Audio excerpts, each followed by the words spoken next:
My name's Rick Lowe. All right. You're in Sanitys, right? That's correct. Bassist for how many years? Bassist for 32 years. 32 years. That's right. That's a lot of experience on your belt. Yeah, since I was 13. All right. Wow.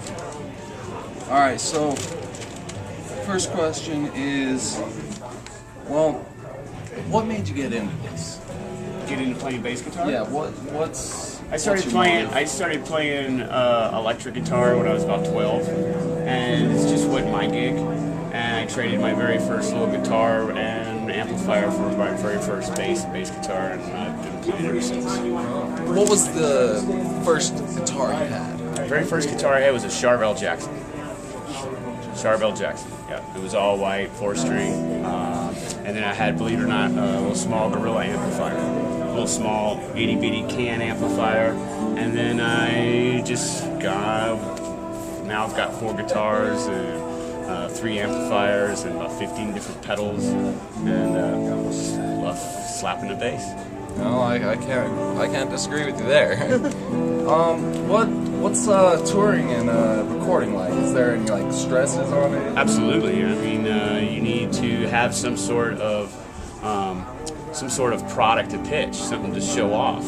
So in the recording process, you want to make sure that you cover all your bases and have different ways of recording to come out with different kind of tones, and then that gets played down to any kind of format of recording, whether it be CD or tape or back in the day vinyl and stuff like that. And then yeah, exactly. And then when you're actually when you're touring, then you're actually going to be performing that to the best of your ability. Of course, recording and live are 2 different things, and especially nowadays with all the computer recording, there's a lot of stuff that can be done that can't really be done live, that you have to compensate for, whether it be sound effects or some sort of tracks and stuff like that. What are some of the variations you've used over the years? Oh, good grief! Anything from analog reel-to-reel recording.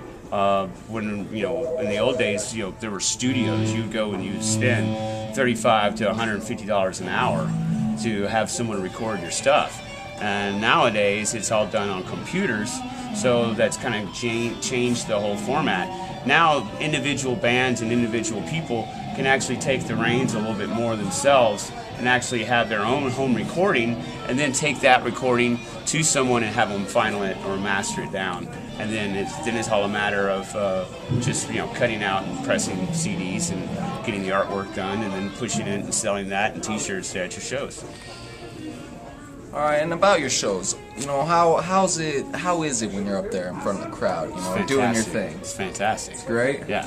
What would you say to kids like me and this guy to get us inspired to get up and out there? Dude, the hardest part is getting gear, and then once you get the gear, then it's just a matter of just believing in it and just being persistent and have fun with it. If you ain't having fun with it, then it comes off as forced, and you can tell when someone's on stage and they're freaking killing it, and they're versus someone that's not digging it whatsoever. You know what I mean? Paranoid on. Oh, absolutely. And then it's just basically the main thing is just to have fun with it, man. Get into it, dig it. If you get into it and dig it, they're going to get into it and dig it.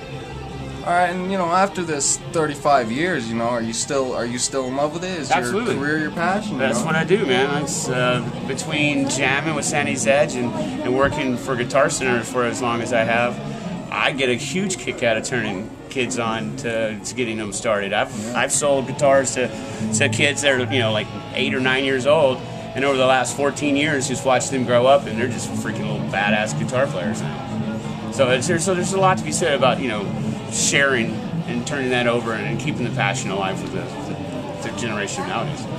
Well, my final question, are you still ambitious about it? You've been with Sandy's Edge for a while, I've guessed. Yeah. And are you still ambitious to get out there, record, do gigs? Absolutely. We got another gig coming up on the 31st at the Roxy, and I'm super excited about that. We had the huge Nightmare Before Christmas show at the Gothic just a couple weeks ago. So I mean, dude, there's nothing like getting in, especially at the Gothic Theater. That's a great venue, huge stage, big lights, lasers, smoke, and it's just like, wow, this is bomb, And Denver, the Denver metal scene is really over the last couple of years, it's really exploded a lot better than it has been in a few decades. Well, man, you know, I appreciate your time, and you know, I gotta say, keep on rocking. Rock it out, brother. All right. Well, peace.